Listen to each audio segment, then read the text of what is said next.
Kajian Fathul Bari Syarah Kitab Sahih Al-Bukhari, Kitabul Adab, Adab Islami, yang berupa atau yang merupakan itu ya adab Islami itu merupakan ajaran Islam, ajarannya tuntunan itu dari agama Islam yang bagaimana berperilaku, bagaimana beramal, bagaimana hidup itu sebetulnya ya. Nah, apabila mengamalkan dan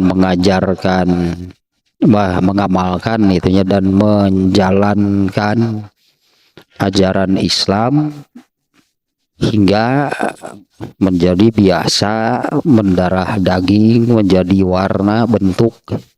Ya, sebetulnya Allah menurunkan agama Islam itu untuk hal tersebut, supaya manusia itu menjadi jelas warnanya, menjadi jelas rupanya, menjadi jelas bentuknya. Jadi bentuklah itunya oleh Allah itu dengan menurunkan ajaran Islam. Nah, manusianya berarti kan harus mengamalkan, menjalankan ajaran Islam hingga menjadi bentuk, menjadi warna diri. Nah, kalau sudah demikian, nah itulah muaranya gitunya, finalnya itu di sana. Kalau sudah menjadi bentuk diri, menjadi warna diri, ajaran Islam itu mewarnai, membentuk diri, itulah yang disebut al-akhlakul karimah. Al-akhlakul karimah itu adalah surga. Nah, tidak mustahilnya orang masuk surga tanpa mengamalkan ajaran Islam. Mestinya gitulah tuntutannya, katakanlah dari Allah itu adalah mengamalkan, menjalankan itu hingga menjadi, hingga mewarnai, membentuk dan mendarah daging di dalam diri. Itulah itunya al-akhlakul karimah. Nah, di mana Rasulullah SAW kan menyabdakan demikian, innama bu'itsu li utammima makarimal akhlak. Hanyalah aku diutus itu untuk menyempurnakan al-akhlakul karimah. Itulah jalan menuju surga. Nah, yang kemarinnya bab ke-71-nya dari Kitabul Adab ini, babus sobri fil azza, bab sabar ketika mendapatkan hal yang menyakitkan. Ini yang terakhir, yang ini ya, biasanya ulasan sedikit dari bab yang lalu. Sabar sendiri itu bukan hanya ada pada hal seperti ini.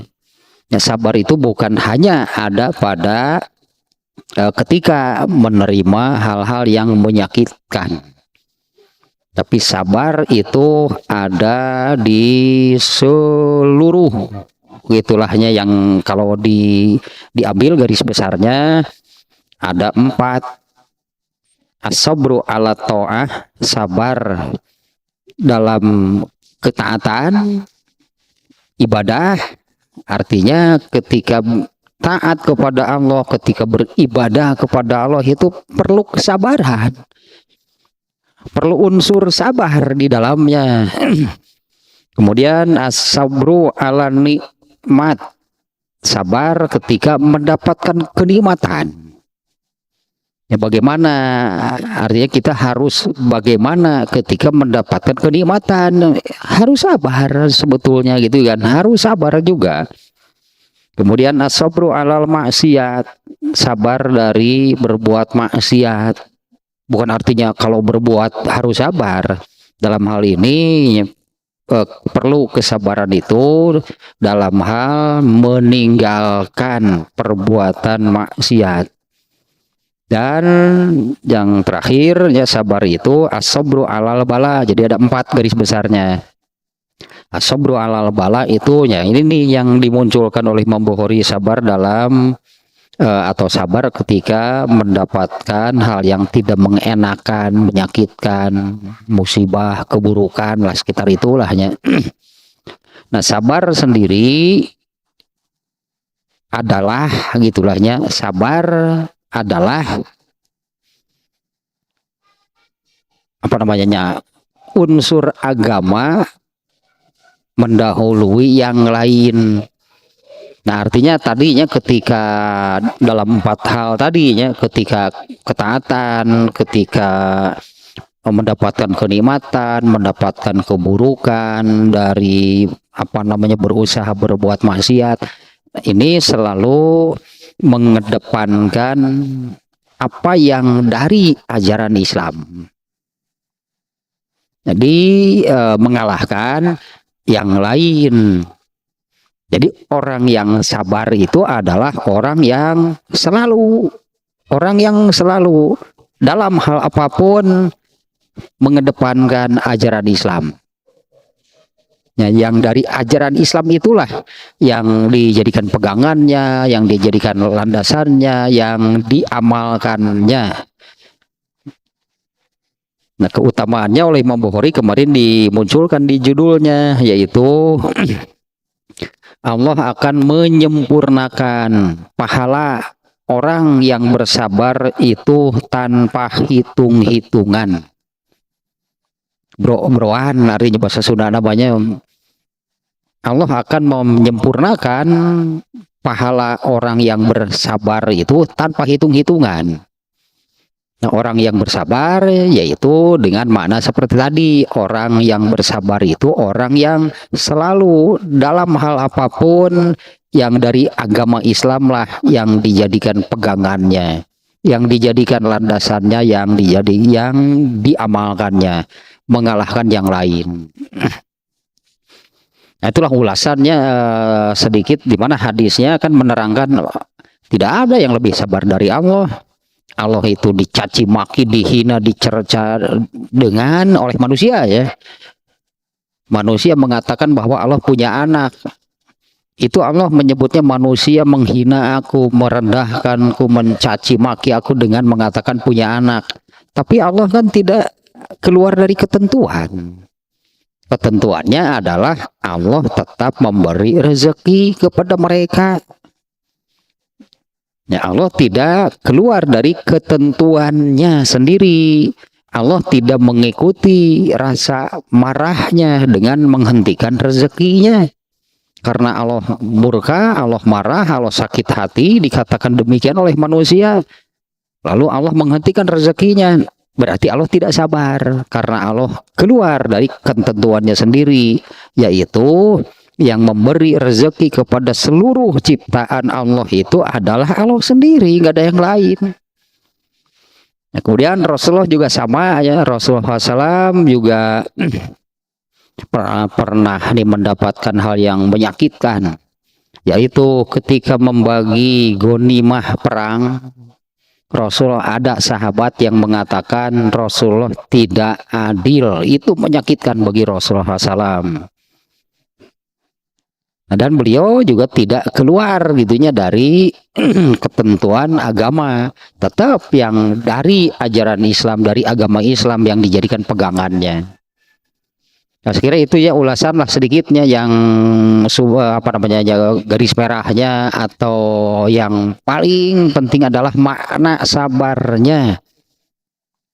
Jangan sampai sabar seperti menurut Kamus Bahasa Indonesia. Karena kata sabar itu sudah masuk ke dalam bahasa Indonesia.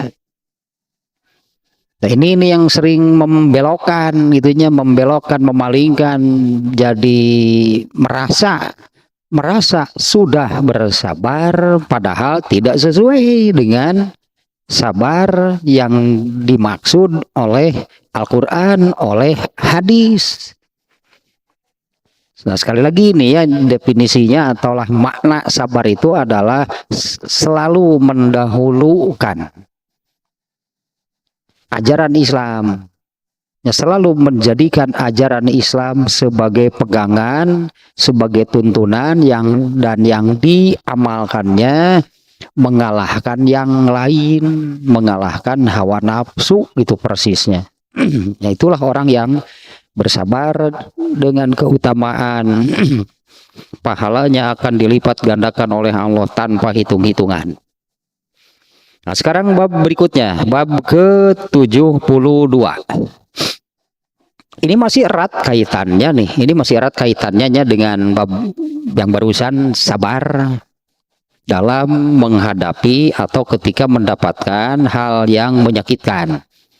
Nah, bab sekarang, babuman lam yuwajihin nasa bil itab. Bab tidak menghadapi atau tidak memperlakukan, tidak menghadapi atau tidak memperlakukan orang lain dengan cercaan, dengan celaan.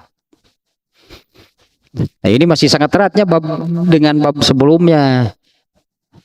Kalau dari hadis bab sebelumnya yang satu kan Rasulullah menyabdakan tidak ada yang lebih sabar dibandingkan dengan Allah.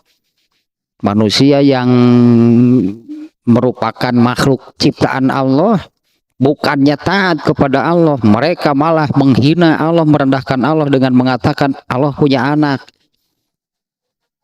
Nah, Allah tidak memperlakukan mereka dengan buruk. Dalam hal ini Allah tidak menghentikan rezekinya karena marah. Tetap saja Allah berpegang kepada ketetapan yang sudah Allah tetapkan. Allah yang harus memberi rezeki kepada mereka. Rasulullah juga sama, tidak mencaci maki, mencerca sahabat yang mengatakan sesuatu yang menyakitkan bagi Rasulullah. Yaitu ada sahabat muda, aslinya pada kejadian ini ada sahabat muda gitu yang menyakitkan bagi Rasulullahnya dengan mengatakan Rasulullah tidak adil waktu membagi ghanimah. Tapi tetap ya dalam bab yang kemarin tetap yang menjadi pegangan Rasulullah itu adalah ajaran Islam. Rasulullah menyampaikan marah, iya gitu kan, kemarin Rasulullah marah, ya pastilah Rasulullah marah. Tapi tetap pegangan Rasulullah itu adalah apa yang dari ajaran Islam. Kemudian Rasulullah mengatakan kepada merekanya di dalam riwayat yang lain dengan mengatakan, kalau kamu mengatakan Allah dan Rasulnya tidak adil, lalu yang adil itu siapa? Kan ini kan nasihatnya jero, bahasa Sunda mah jero, berarti ilmu nih yang disampaikan oleh Rasulullah.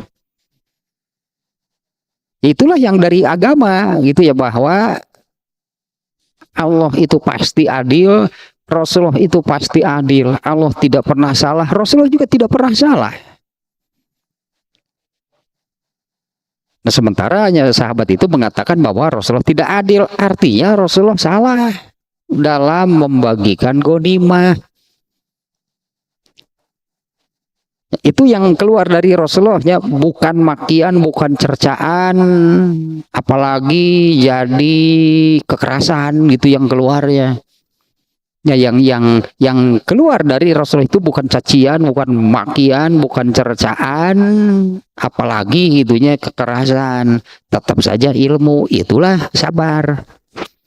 Nah, ini sangat eratnya kaitannya dengan bab yang sebelumnya. Ya, inilah praktek gitulah. Inilah prakteknya di dalam bab ini ya. Lam yuwajihin nasa bil itab.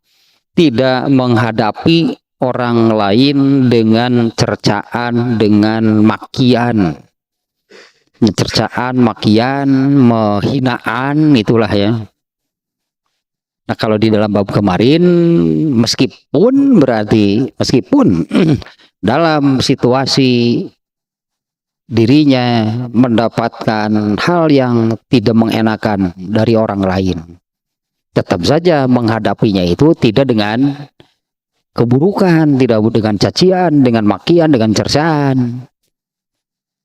Nah, ini lebih umum berarti ya, tapi masih erat kaitannya ya dengan sabar ketika mendapatkan hal yang tidak mengenakan.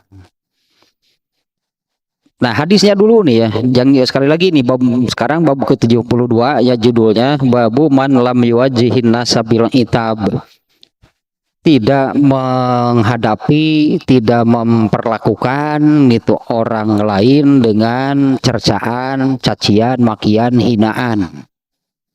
Nah, inilah adab Islam gitu ya, Bang. Ini kitabul adabnya. Ya, inilah adab Islam yang isinya gitu kan, di awal setiap kalinya saya memulai ini adab Islami yang isinya adalah pelajaran dan tuntunan bagaimana berperilaku, bagaimana beramal, bagaimana hidup sebetulnya gitunya, bagaimana semestinya manusia itu hidup di dunia. Ya, inilah ini tuntunannya, ini pelajarannya. Nah, hadisnya nih. Hadisnya ada 2. Nah, kita langsung baca nanti dua-duanya nih ya. Hadisnya juga pendek-pendek nih. Hadis yang pertama, An Aisyah taqolat sona'an nabiyyu sallallahu alaihi wasallam syai'an farakhasa fihi fatanazzaha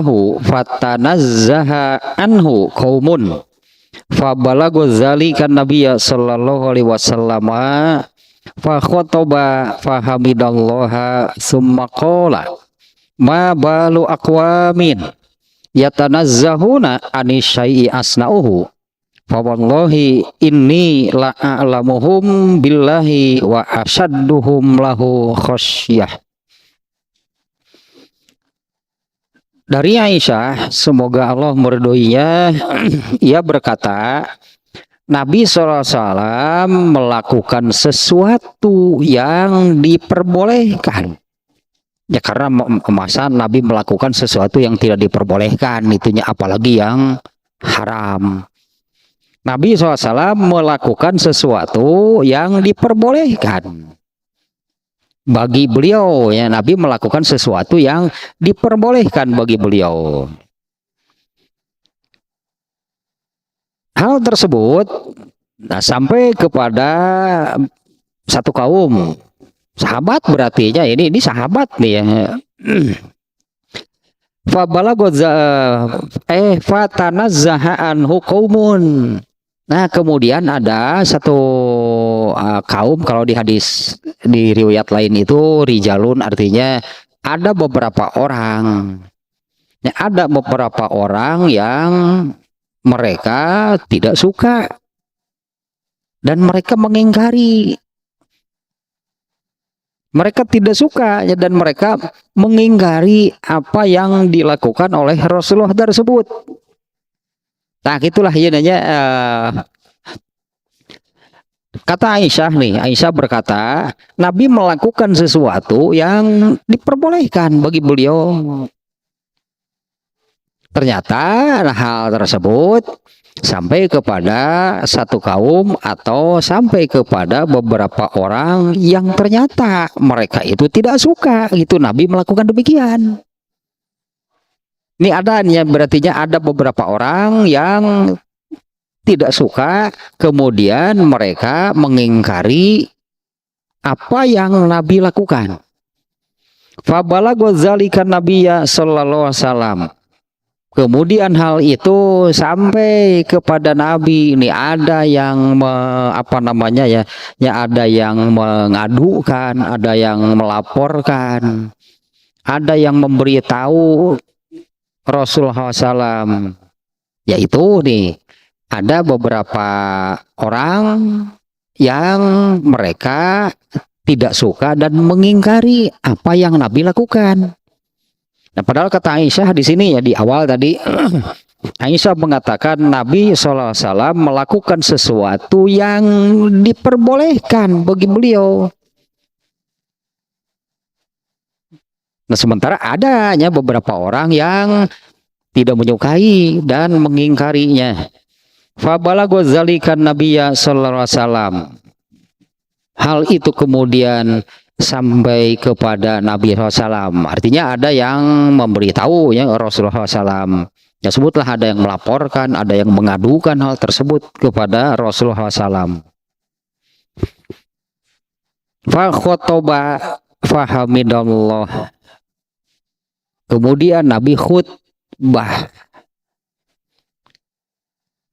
Kalau disampaikan dalam bentuk khutbah, ini urusan serius. Kalau Rasulullah SAW menyampaikan ilmu, menyampaikan sesuatu, itu setiap saat, setiap hari, apapun itulah yang datang dari Rasulullah SAW itu adalah ilmu, itulah Islam, baik sabdanya ataupun amalannya. Nah, Rasulullah SAW itu apabila mau menyampaikan sesuatu tidak selalu dalam bentuk khutbah. Nah, dalam hal ini, dalam di dalam hadis ini gitu ya, Rasulullah itu khutbah nih bentuknya. Ketika mendengar laporan, ada yang mengadukan, ada sekelompok orang, sahabatnya, ada sekelompok orang, ada sekelompok sahabat yang menyatakan gitu ketidaksukaan mereka dan mengingkari apa yang Nabi lakukan. Kemudian Rasulullah SAW khutbah. Beliau bertahmid, ya khutbah demikian pastinya, tahmid, tasyahud. Nah, kemudian beliau bersabda, khutbah nanti kan sakit, khutbahnya itu berapa nih? 1 kalimat. Isi khutbahnya, ma balu aqwamin. Ada apa dengan orang-orang itu? Ya ada apa nih dengan orang-orang itu? Artinya kenapa mereka mempertanyakan? Ya, kenapa mereka mempertanyakan? Kenapa mereka mengoreksi? Bukan mengoreksi. Di sini bukan menanyakan, ya, mempertanyakan, seolah-olah yang dilakukan oleh Rasulullah itu adalah sesuatu yang menyimpang, sesuatu yang salah. Nah, sehingga Rasulullah di dalam khutbahnya itu bersabda seperti ini, ma balu aqwamin. Ada apa nih dengan orang-orang? Mengapa mereka demikian? Ya tanazzahuna anisyai asna'uhu. Mereka mengingkari apa yang aku lakukan. Nah, di sini kesannya gitu ya. Bagi kalau ada yang demikian nih, tidak suka dengan apa yang Nabi lakukan, mengingkari apa yang Nabi lakukan, artinya menurut mereka bahwa Nabi melakukan sesuatu yang salah. Nabi itu melakukan sesuatu yang menyimpang, Nabi itu melakukan pelanggaran. Karena ini yang menilainya sahabat.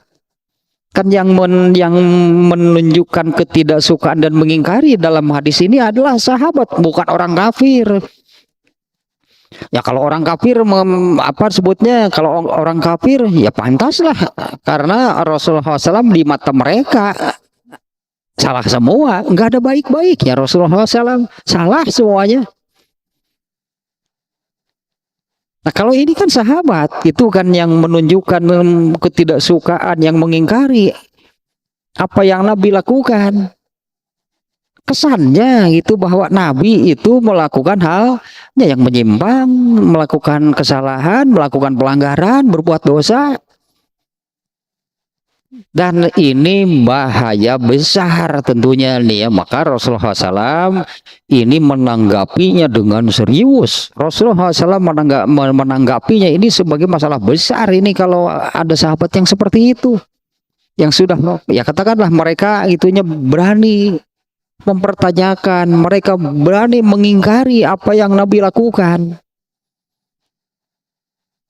Nah, hingga seperti ini ya, Rasulullah SAW menanggapinya dalam bentuk khutbah. Padahal isi khutbahnya mempertanyakan itu mereka nya, mabalu aqwamin, ada apa dengan orang-orang ini, mengapa orang-orang itu mengapa mereka seperti itu, yatanazzahuna anisyai'i asnauhu, mereka mempertanyakan, mengingkari apa yang aku lakukan. Fawallahi, nah ini ilmunya gitu ya.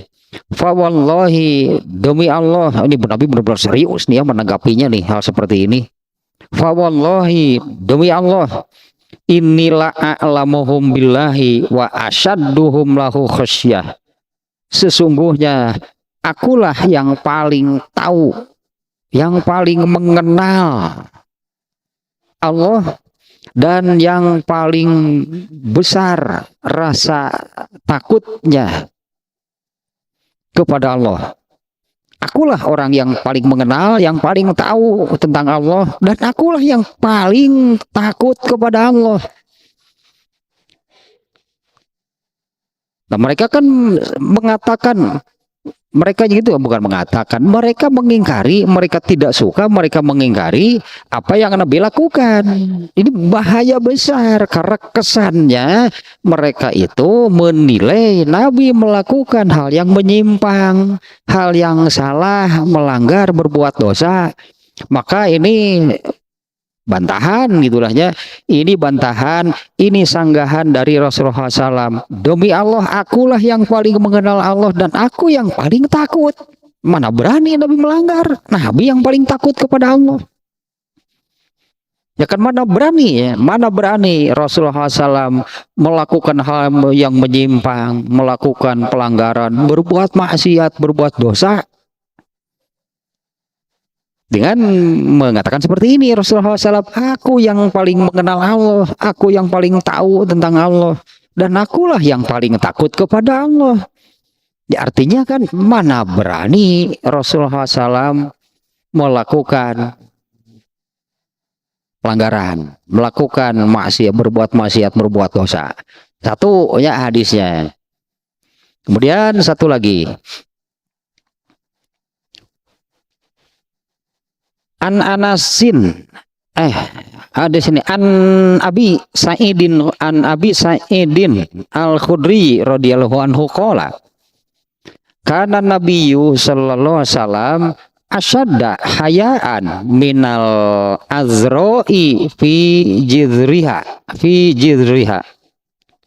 fa iza ra'a syai'an yakrahuhu arafnahu fi wajhihi. Dari Abu Sa'id Al-Khudri, semoga Allah meridhoinya, ia berkata, Nabi Sallallahu Alaihi Wasallam itu sangat pemalu. Nabi SAW itu sangat pemalu. Bahkan itu lebih pemalu dari, ini perbandingannya, dengan seorang perawan yang sedang dipingit. Nabi itu lebih itu sangat pemalu, bahkan lebih pemalu dibandingkan dengan seorang perawan yang sedang dipingit. Fa idza ra'a syai'an yakrahuhu, apabila Nabi mendapati sesuatu yang beliau tidak suka, arafnahu fi wajhihi, kami bisa mengetahui dari raut wajah beliau. Nah, itulahnya hadis yang kedua. Ini sebetulnya sudah sangat kelihatan ya, dengan judul seperti ini, babu man lam yuwajjihin nas bil itab, bab menghadapi, memperlakukan orang lain gitu ya, tidak menghadapi orang lain dengan cercaan. Nah, di dua hadis ini sudah sangat menunjukkan. Hadis yang pertama sebetulnya Nabi marah besar. Nabi marah besarnya dengan sahabat. Ada sahabat yang tidak suka dan mengingkari apa yang Nabi lakukan. Nah, karena hal itu menunjukkan seolah-olah Nabi SAW itu melakukan pelanggaran, melakukan kesalahan. Tapi apa yang Nabi lakukan? Beliau menanggapinya serius. Tapi Nabi kan tidak mencaci maki, tidak mencerca mereka, nih sahabat-sahabat yang mengingkari. Rasulullah SAW bicara secara normatif, secara umum saja. Ma balu aqwamin, itu kan diawalinya demikian. Rasulullah tidak menyebut, tidak menunjuk orang-orang yang dimaksud. Kalau dalam bahasa Arabnya di sini Rasulullah SAW menyampaikannya aqwamin, mabalu aqwamin, dengan bentuk nakiroh, artinya umum. Ada apa dengan orang-orang ini? Mengapa orang-orang itu demikian? Ya, mengapa orang-orang, itulah katakannya, mengapa orang-orang atau mengapa kaum itu seperti itu, atau mengapa mereka demikian, tanpa ditujukan kepada orang yang orang yang menyanggah, orang yang mempertanyakan, orang yang mengingkari. Nah, jadi tidak Nabi menyabdakannya itu tidak diarahkan kepada orangnya. Dan yang kedua, Nabi SAW tidak mencaci maki, tidak merendahkan, tidak merendahkan, menghina, mencerca mereka. Karena atau padahal sebetulnya apa yang dilakukan oleh sahabat, dalam hal ini apa yang dilakukan oleh sahabat yang mempertanyakan, mengingkari, itu menyakitkan bagi Nabi. Karena kesannya Nabi melakukan pelanggaran, Nabi melakukan perbuatan dosa. Nah, ini kan sejalannya dengan bab yang kemarin. Jadi kalau kalau bab yang sekarang, kalau aku gitu ya, katakanlah kalau di bab yang kemarin kan Nabi dituduh lah kalau disebutnya, Nabi dituduh tidak adil dalam pembagian ghanimah. Kemudian kan Rasulullah menyabdakan, kalau kalian mengatakan Allah dan Rasulnya tidak adil, lalu yang adil siapa? Nggak ada, berarti mana ada yang lain bisa adil melebihi Rasulullah SAW, apalagi melebihi Allah. Kalau kalian mengatakan bahwa aku tidak adil, soal ghanimah ini kan Allah yang menentukan, Nabi yang melaksanakan, lalu mereka mengatakan Nabi tidak adil, itu bukan hanya tuduhan bagi Nabi, tapi juga kepada Allah. Makanya Rasulullah SAW meluruskannya demikian. Kalau kalian mengatakan Allah dan Rasulnya tidak adil, lalu yang adil siapa? Nah, dalam kejadian ini, kalau kalian menyangka, kalian mengingkari apa yang aku lakukan, itu kesannya bahwa Rasulullah itu melakukan pelanggaran, Rasulullah berbuat dosa. Nah, kurang lebih sama di situ juga tersirat pernyataan, kalau aku berbuat dosa, ada nggak yang lebih baik dari saya? Nabi itu, kalau aku nih nabinya berbuat dosa, kusut bahasa Sunda atau awut-awutan berenang, karena Rasulullah SAW ini oleh Allah sudah ditetapkan. Rasulullah SAW ini oleh Allah sudah ditetapkan untuk menjadi suri toladan yang sempurna. Sehingga sebetulnya kan kalau mencari, sebutkanlahnya, kalau mencari kekurangan, kelemahan, apalagi keburukan, kesalahan Rasulullah SAW itu tidak akan ada. Karena kalau hal itu ditemukan, misalnya kekurangan, kesalahan, keburukan Rasulullah SAW, maka nantinya orang akan merasa benar untuk tidak taat kepada Rasulullah. Dengan alasan, kan nabinya juga. Mereka merasa benar apabila berbuat maksiat, berbuat dosa, dengan mengatakan, itu kan nabinya juga. berbuat keburukan. Nabinya juga kan berbuat kesalahan. Nabinya juga berbuat dosa, berbuat maksiat. Makanya Rasulullah SAW ini oleh Allah dimaksum, dijaga bersih 100% gitulah Rasulullah SAW itu dari kesalahan, dari dosa.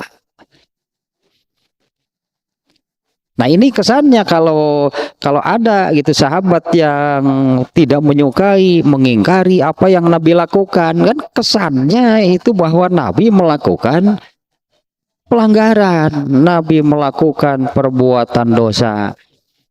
Sehingga seperti inilah bantahan dari Rasulullah. Demi Allah, akulah orang yang paling tahu, yang paling mengenal Allah. Dan akulah orang yang paling takut kepada Allah. Nah kemudian yang kedua kan Rasulullah itu lebih pemalu. Rasulullah itu cukup bagi Rasulullahnya. Jadi beliau itu cukuplah menunjukkan ketidaksukaan, menunjukkan kemarahannya itu melalui ekspresi wajahnya, melalui air mukanya, melalui roman mukanya. Seperti di sini kata Abu Sa'id Al-Khudri, fa iza ra'a syai'an yakrahuhu arafnahu fi wajhihi. Apabila Rasulullah mendapati sesuatu yang beliau tidak sukai, maka kami bisa melihat pada wajah beliau. Tapi kan para sahabat cerdas. Tadinya udah metak. Tapi kan para sahabatnya cerdas. Para sahabatnya paham. Gak perlu Rasulullah itu sampai mengekspresikan, menumpahkan kemarahan. Para sahabat sudah paham Rasulullah itu marah. Hanya melalui air mukanya, hanya melalui ekspresi wajahnya, tanpa bicara apa-apa, para sahabat sudah tahu kalau Rasulullah marah. Nah kemarahan Rasulullah itu hanya diekspresikan dengan itulahnya, dengan wajahnya, dengan ekspresi wajahnya. Adapun bagaimana beliau bersikap, bagaimana beliau berkata dalam keadaan marah pun, tetap saja Rasulullah itu tidak pernah melanggar. Tetap saja ajaran Islam yang menjadi pegangannya. Nah dalam hal ini seperti yang dimunculkan oleh Imam Al-Bukhari, tidak menghadapi, tidak memperlakukan orang dengan makian, dengan cacian, dengan cercaan, dengan hinaan. Ini ada masalah yang harus diluruskan oleh Rasulullah. Tapi kan Rasulullah ini kan contohnya, Rasulullah tidak memaki-maki, tidak mencaci, tidak menghina sahabat yang dalam tanda kutip lah berani itu mempertanyakan, berani mengingkari apa yang beliau lakukan. Nah sekarang nih ada beberapa penjelasan nih ya dari ini nih kitab Fathul Bari. Nah yang pertama, tidak ditemukan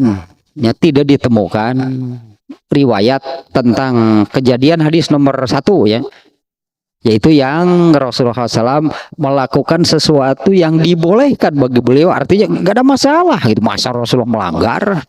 Ya, masa Rasulullah SAW melanggar? Masa beliau berbuat dosa?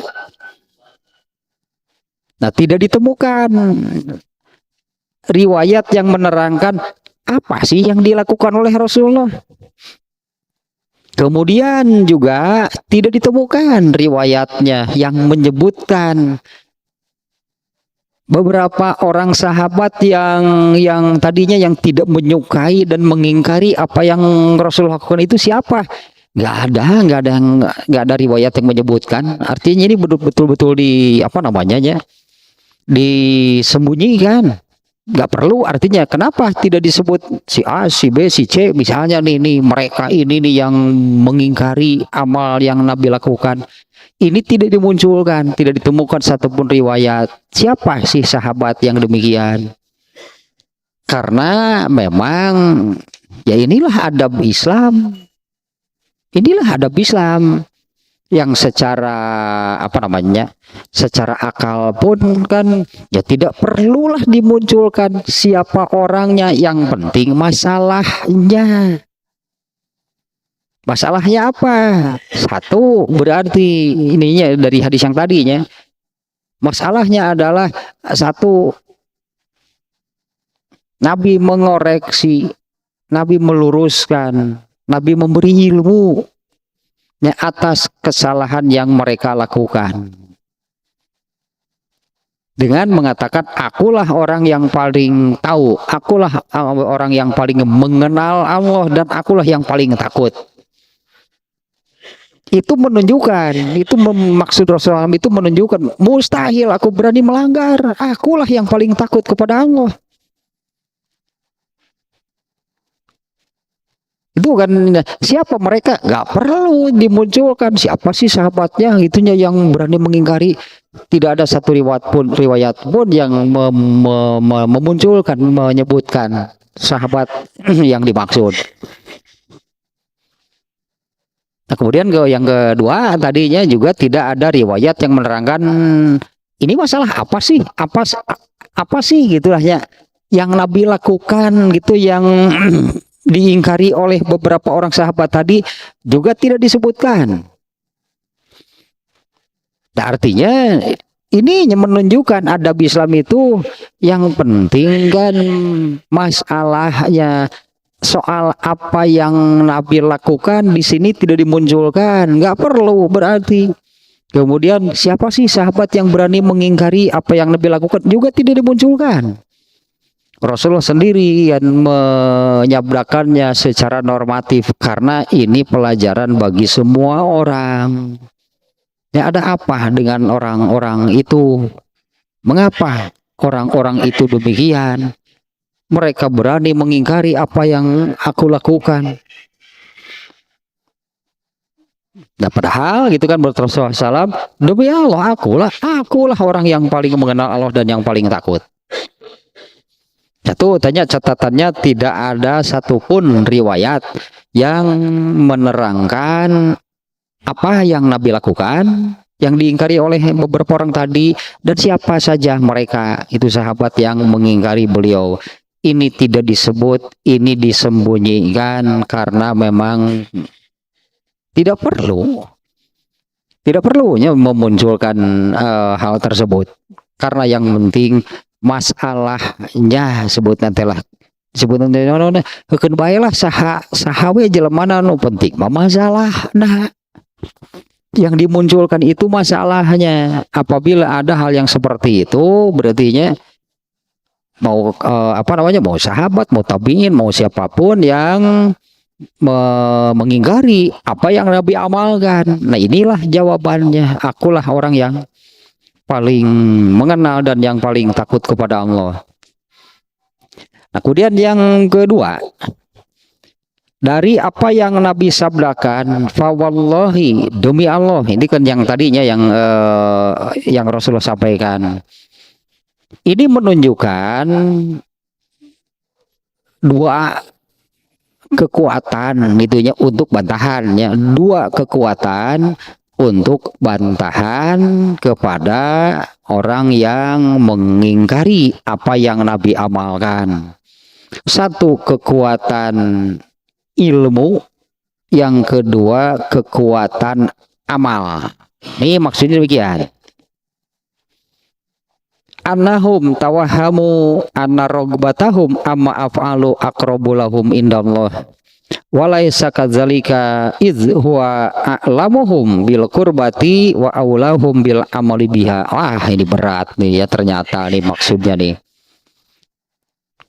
Di sini Nabi menyebut dua.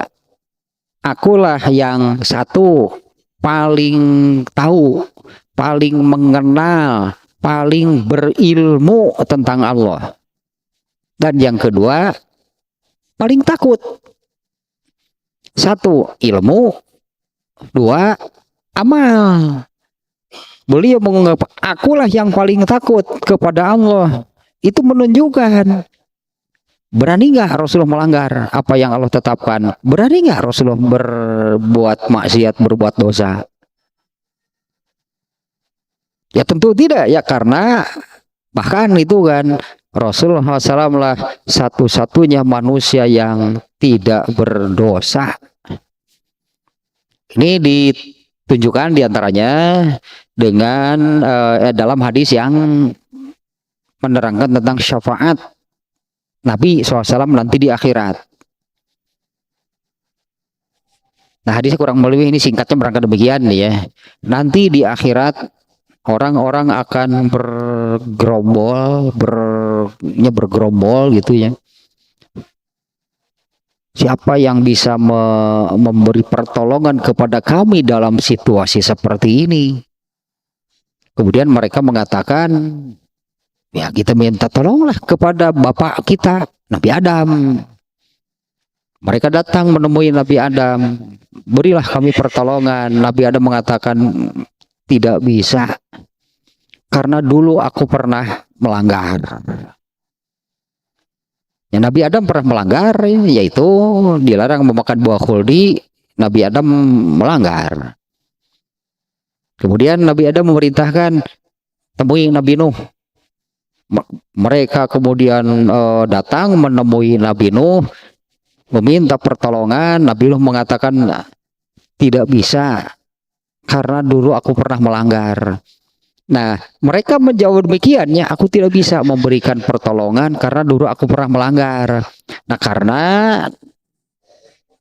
ya tadinya baik Nabi Adam, Nabi Nuh untuk memberi pertolongan kepada manusia nanti di akhirat, mereka harus datang menemui Allah, minta izin kepada Allah. Nah, mereka ini untuk datang minta izinnya saja mereka tidak sanggup, malu luar biasa, katakanlah ya, mereka ini malu luar biasa untuk datang kepada Allah minta izin memberi syafaat atau memberi pertolongan.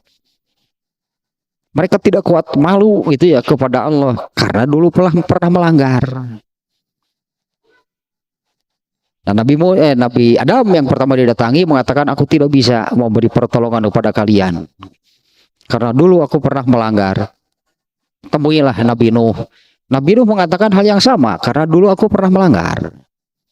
Nabi Nuh kemudian memerintahkan, datangilah Nabi Ibrahim. Nabi Ibrahim mengatakan, sama, ternyata dulu aku pernah melanggar. Kalau Nabi Nuh melanggarnya adalah berdoa kepada Allah agar orang-orang kafir di dunia ini dimusnahkan seluruhnya. Nabi Nuh saat itu dimarahi gitulah, ditegur, dimarahi oleh Allah. Seolah-olah pikirannya ini mendahului apa yang Allah tetapkan. Kemudian kalau Nabi Ibrahim pelanggarannya kan karena pernah berbohong 3 kali. Nabi Ibrahim kemudian memerintahkan temui Nabi Musa. Nabi Musa juga mengatakan tidak bisa karena pernah melanggar. Nabi Musa pernah membunuh.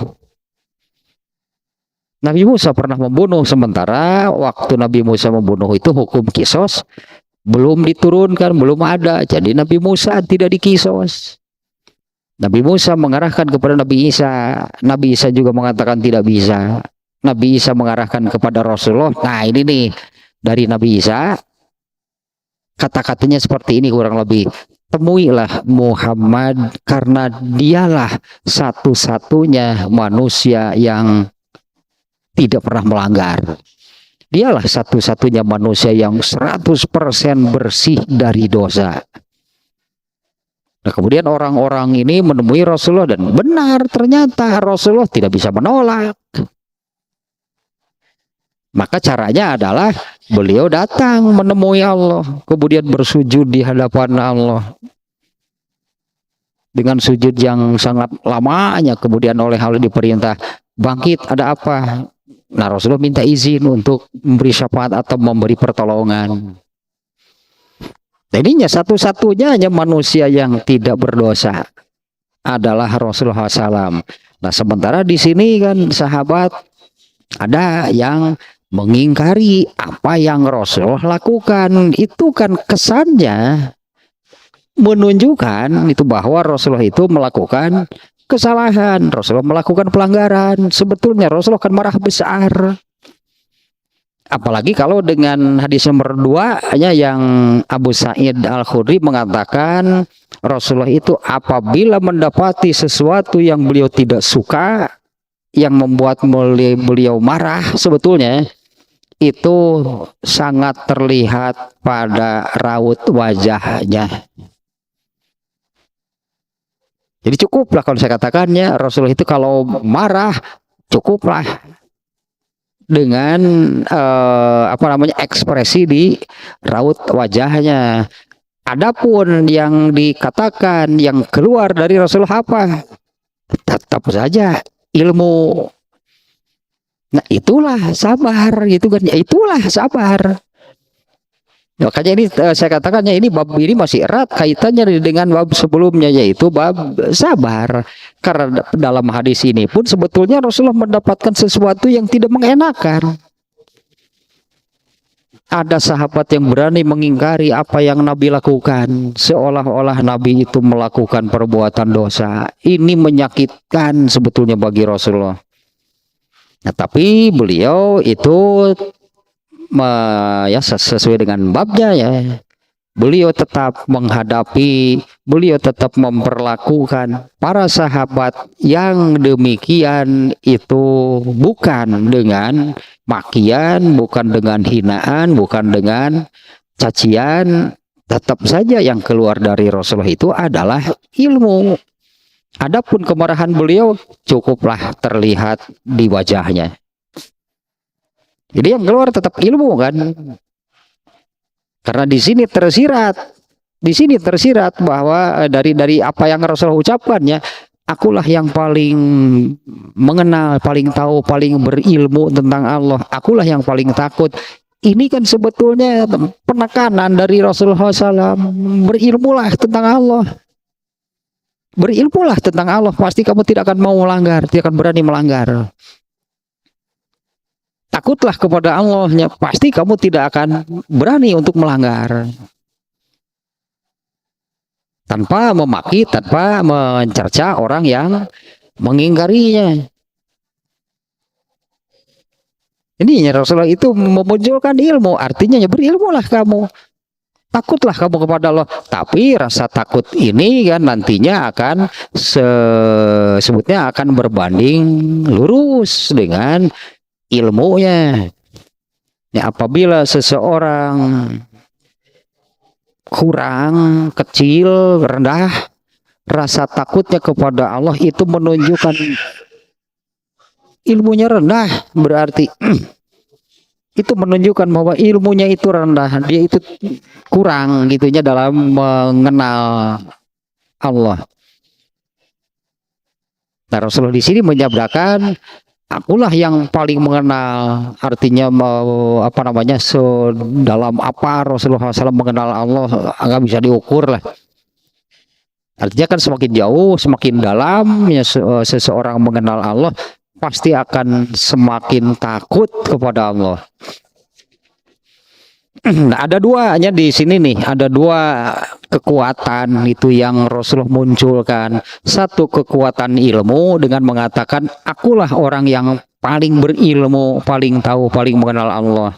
Dan kekuatan amal, yaitu dengan kata-kata akulah orang yang paling takut kepada Allah. Seperti apa amalnya Rasulullah? Seperti apa amal orang yang takutnya kepada Allah itu ya sangat besar. Seperti apa amalnya?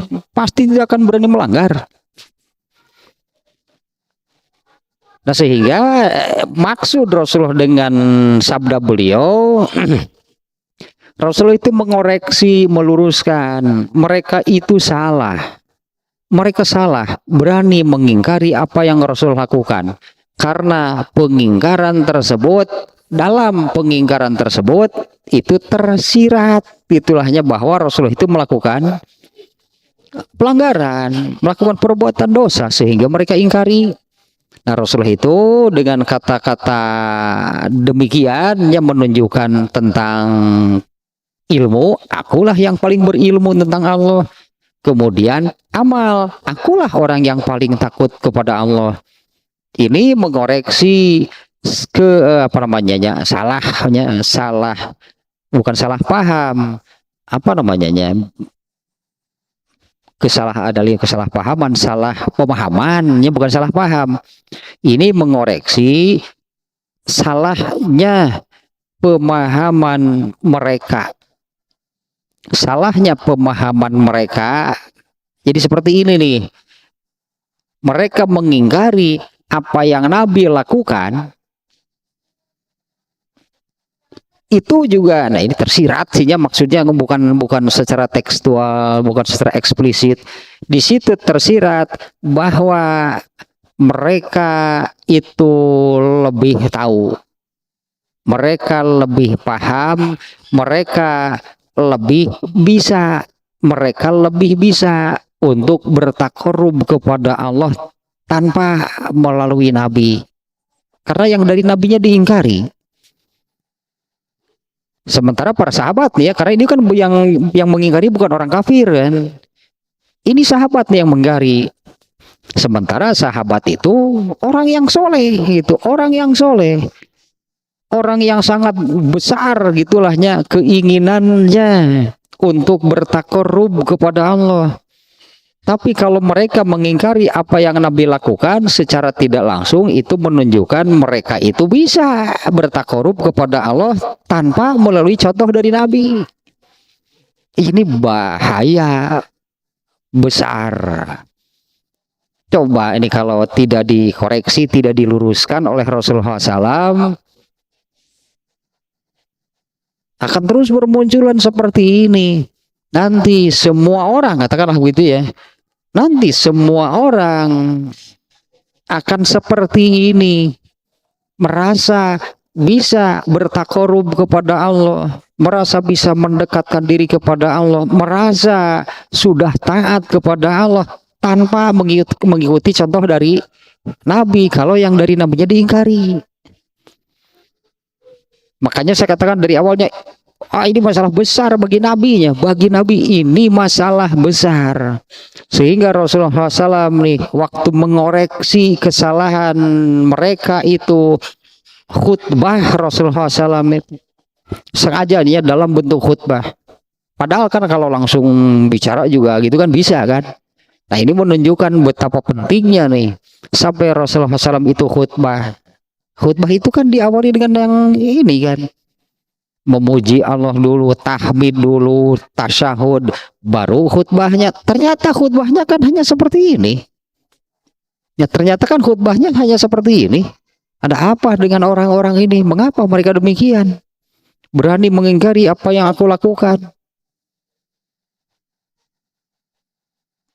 Tidak muncul, artinya dalam khutbahnya tidak muncul cercaan, makian, hinaan dari Nabi. Ini masalahnya. Demi Allah, akulah orang yang paling berilmu dan yang paling takut kepada Allah. Nah, dengan disampaikan dalam bentuk khutbah ini kan menunjukkan ini masalah besar. Seperti apa masalah besarnya? Nah ini nih ya, seperti penjelasan Ibnu Hajar Al-Asqalani ya. Mereka itu salah, pemahaman mereka itu salah. Karena dengan berani mengingkari apa yang Nabi lakukan, di situ tersirat bahwa mereka itu bisa taat, bisa beribadah, bisa bertakarub kepada Allah tanpa melalui contoh dari Nabi. Kan demikian jadinya masalahnya, karena yang dari Nabinya kan diingkari oleh mereka. Sementara ini kan sahabat, bukan orang kafir. Kalau sahabat semangatnya ke hal ibadah. Mereka itu beribadah, mereka itu taat, mereka itu bertakarub kepada Allah. Terus caranya bagaimana? Kalau apa yang dilakukan oleh Rasulullah SAW itu oleh mereka diingkari. Nah iya substansi nama gitu yang sangat penting, dan ini urusan besar bagi Rasulullah SAW. Nanti kalau hal ini dibiarkan, nanti orang-orang akan merasa demikian, bisa taat kepada Allah, bisa beribadah kepada Allah, bisa bertakarub kepada Allah tanpa mengikuti Nabi. Yang dari Nabinya diingkari. Nah itu substansi nama. Artinya kan mustahil dan tidak bolehnya, mustahil dan tidak boleh, tidak dibenarkan apabila seseorang itu mau taat kepada Allah, mau beribadah kepada Allah, mau bertakarub kepada Allah tanpa mengikuti Rasulullah, itu mustahil dan itu tidak boleh, tidak bisa. Mustahilnya orang yang mau taat sebetulnya mau beribadah nih kepada Allah, mau menyembah Allah, beribadah, mau taat, bertakarub tanpa mengikuti contoh dari Rasulullah. Nah ini nih substansinya nih masalah ini. Adapun kalau Imam Bukhari dalam bab ini ya, memunculkannya tentang hal ininya, yaitu tentang tidak memperlakukan, menghadapi orang dengan cercaan, hinaan, makian. Nabi tidak memaki mereka, Nabi tidak mencerca mereka, Nabi tidak menghina mereka. Kalau marah, iya Nabi itu marah karena ini masalah besar. Masa Nabi tidak marah? Marahnya Nabi itu dimunculkan oleh Imam Bukhari itu pada hadis yang kedua. Beliau itu apabila mendapatkan sesuatu yang beliau tidak suka, maka kemarahannya itu terlihat pada ekspresi wajahnya. Kemudian catatan berikutnya nih, yang tentunya tadinya di sini Rasulullah SAW mengoreksi, meluruskan sahabat yang salah pemahamannya. Nah, karena jadi demikian mananya tadinya, mereka merasa bisa taat, beribadah, bertakarub kepada Allah tanpa melalui contoh dari Nabi. Yang tentunya walaisa kadzalika, tentunya tidak bisa, tidak boleh demikian. Idz huwa a'lamuhum bil qurbati wa aulahum bil amali biha. Karena yang paling berilmu tentang Allah dan yang paling tahu bagaimana caranya beribadah, bagaimana caranya bertakarub, mendekat kepada Allah adalah Rasulullah. Ya, karena yang paling tahu bagaimana caranya taat, beribadah, bertakarub kepada Allah, Nabi yang paling tahu. Dan bagaimana cara mengamalkannya, Nabi yang paling tahu. Makanya apa yang Nabi amalkan itu adalah contoh bagi umatnya. Kok malah diingkari? Itu kan kok malah diingkari. Nabi yang paling tahu. Dan Nabi yang paling yang paling tidak mau gitulah melanggar, maksiat, berbuat dosa, karena Nabi yang paling takut kepada Allah dibandingkan dengan siapapun. Kemudian ini sedikit lagi nih, di dalam hadis yang lain ya, hadis yang diriwayatkan masih riwayat Bukhari ya, dalam hadis yang lain diriwayatkan melalui Aisyah, karena Rasulullah SAW iza amarahum minal a'mali bima yutikun. Nabi SAW itu apabila memerintahkan para sahabat, artinya termasuk juga umatnya lah pokoknya ya, Rasulullah SAW itu apabila memerintahkan sesuatu kepada para sahabat, kepada umatnya, pasti Rasulullah SAW itu akan memerintahkan amal-amal yang sekiranya mereka mampu.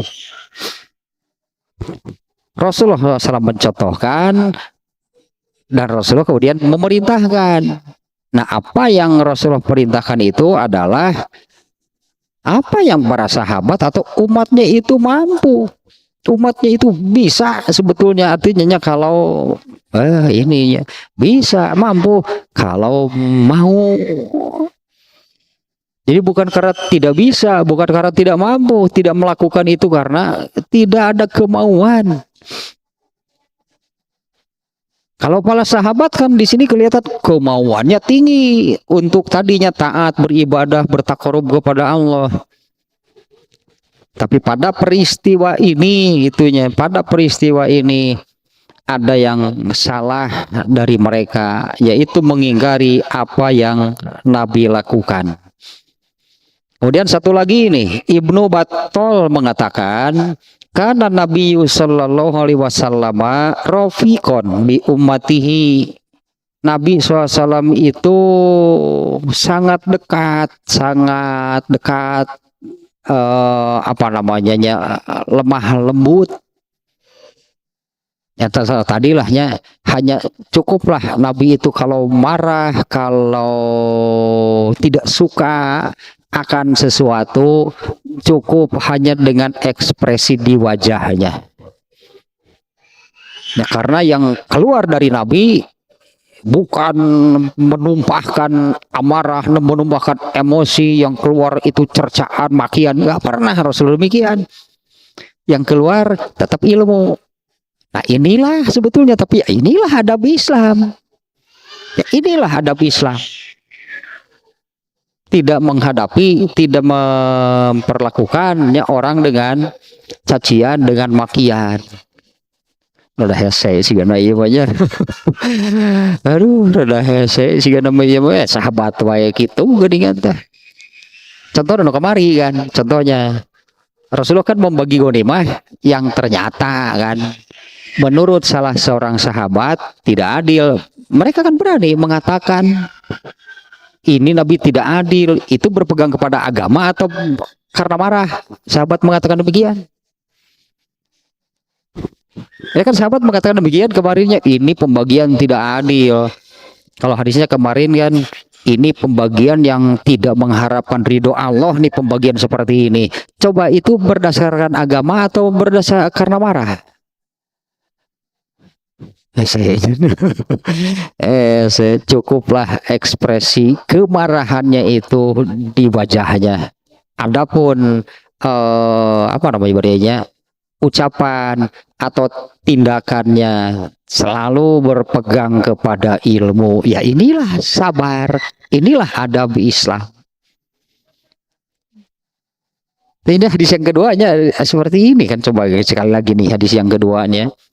Dari Abu Sa'id Al-Khudri, dia berkata Rasulullah SAW itu pemalu, sangat pemalu, bahkan lebih pemalu dari, dan ini perbandingannya di sininya, dari seorang gadis yang sedang dipingit di dalam kamarnya.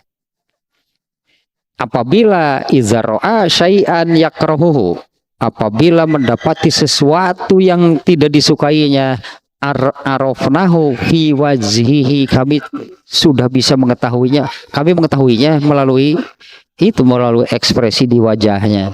Karena kalau dari kata-katanya, dari tindakannya, nggak pernah yang itu berasal dari rasa marahnya, nggak pernah Rasulullah. Ini berarti kata-katanya, ucapannya, dan perbuatannya, tindakan yang diambilnya itu tidak pernah yang berasal dari rasa marahnya. Marahnya itu cukup disalurkan gitulah oleh Rasulullah itu ke ekspresi di wajahnya. Tapi kan para sahabat paham, tapi kan para sahabat itu paham. Dari ekspresinya saja sudah para sahabat itu sudah tahu Rasulullah marah. Artinya mereka itu tidak harus menunggu Rasulullah SAW itu mau menumpahkan kemarahannya melalui tindakannya, melalui ucapannya. Dan sahabat palinter. Artinya hanya dengan misalnya hanya dengan ekspresi di wajahnya, hanya dengan diamnya saja mereka sudah paham Rasulullah marah. Da ieu mah dikitukeun teh daun ngahajakeun. Atuh dah hese ari kitu mah disebutna teh disindiran teu karasaeun. Berarti kudu diaperkat wae gitu. Kudu anganna di aperkat kakara we karasa. Tuh ini udah para sahabat bahkan sampai mengatakan seperti ini, ya cukuplah Rasulullah itu hanya dengan mengekspresikan kemarahannya, cukup di raut wajahnya, dan sahabat kan sudah tahu, sehingga kan tidak perlu katakanlah hanya sampai Rasulullah itu mengeluarkan kata-kata atau melakukan tindakan yang dilandasi atau yang didorong oleh emosinya, oleh rasa marahnya. Nggak sampai demikian, karena para sahabat sudah paham. Nah, sedikit lagi nih ada beberapa kesimpulan nih ya. Tapi kalau apa yang dilakukan oleh sahabat dalam hal tadinya yang sebutlah dalam tanda kutipnya berani itu mengingkari apa yang Nabi lakukan, itu sebetulnya perlu dicaci, dicerca. Yang demikian itu sebetulnya perlu dicaci, perlu dicerca yang demikian, karena itu hal yang apa namanya ya bahasa kitanya, karena itu hal yang apa namanya tadi kan kesalahan besar, sehingga ini kan masalahnya kan masalah besar, berarti itu kesalahan besar kalau berani mengingkari apa yang Nabi lakukan, berani menyalahkan apa yang Nabi lakukan, itu masalah besar. Tapi nah inilah itunya contoh dari Rasulullah SAW. Sebesar itu pun masalah apa namanya masalahnya, kemarahan Rasulullah itu cukup hanya sampai ekspresi di wajahnya, kata-katanya tetap ilmu. Ini yang tadi ini luar biasa nih hadis ininya. Demi Allah, akulah orang yang paling mengenal Allah. Itu kan yang keluar dari Rasulullah. Bukan cacian, makian, cercaan sahabat yang berani mengingkari apa yang Nabi lakukan. Nah, ada beberapa kesimpulan nih, nggak banyak juga nih ya.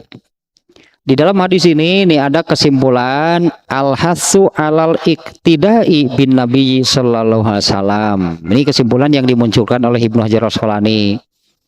Anjuran, dorongan atau ditekankan al-iktidau bin Nabi sallallahu alaihi wasallam untuk mengikuti Nabi SAW.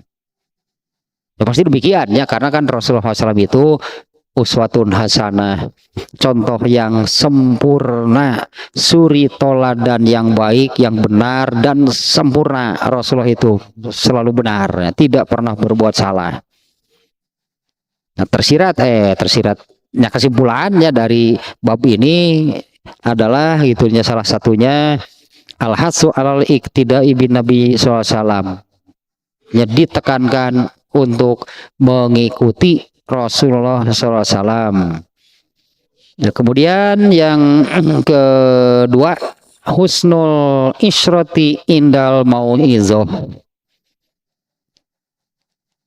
Apa namanya ya, bahasanya kitanya tetap, artinya tetap saja diperlukan cara yang baik ketika menyampaikan nasihat. Nah, tetap diperlukan cara yang baik ketika menyampaikan nasihat. Ya inilah contoh yang tadi Rasulullah demikian itu ya. Nah, saya kira itu saja nih ya, kesimpulannya ya, ditekankan gitu untuk mengikuti, menaati, mengikuti Rasulullah SAW ya, karena Rasulullah itu adalah contoh yang sempurna, suri toladan yang baik dan benar. Kemudian diperlukan cara yang baik ketika menyampaikan suatu nasihat. Terus beres tanya bab ini ya, yaitu tidak babnya kan tidak mencaci, mencerca